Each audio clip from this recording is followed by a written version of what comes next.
My name is Carter. I've been coming to the Rock for probably about 6 months now.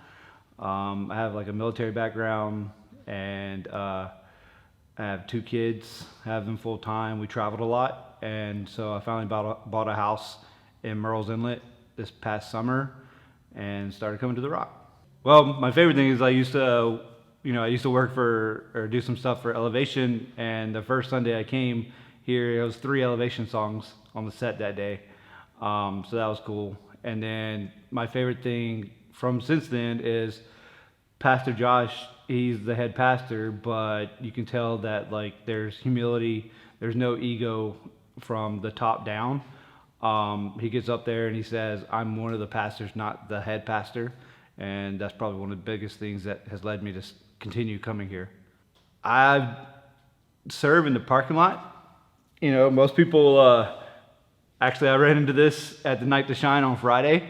No one really knew who I was because I wasn't wearing my mohawk. I always wear crazy outfits or mohawk, but I have also a film background, and so I serve in the parking lot just because I was that guy that was going to church and was arguing with my kid's mom, and would go to church and put on a nice face, walk in and listen to the message, but get back in the car, start arguing the exact same argument. And so I started doing the parking team just because if I can be that conversation piece or look at that guy, he looks crazy, to end some of those arguments, then that's my part that I could do. I think God is working pretty much, like I said, everywhere from top to the bottom, and it starts with Pastor Josh, just leading and pushing through him. I've completed the starting points, and you could tell him there where he calls himself out about the giving aspect. Yeah, he's working for a church, but it's just bad theology.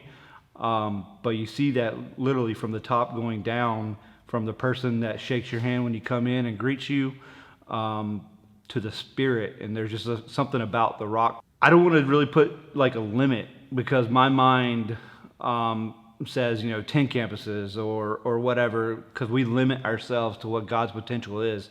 I feel like really the potential for the Rock is crazy. I feel like we're in a series right now called Save the Date. And last week Pastor talked about, are you dateable?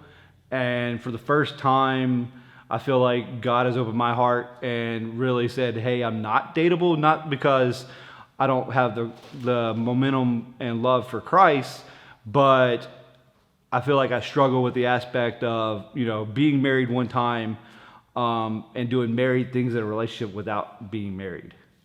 And so I feel like I'm growing in that aspect of putting aside the physical aspect of life and relationship, and just growing myself and making sure that I am dateable. I'm coming from ministry for a while now. I've been in ministry for 8 years in different things, running camps, working for different churches, and I feel like it's always been a face or a front because yes, I do the work and I love Christ and I've been baptized, everything, but I feel like there's been two sides because I have some demons of the way I was growing up. My childhood wasn't great. I bounced around different homes. And so that stuff is still weighing on me and kind of keeping me down and allowing me to be made for more.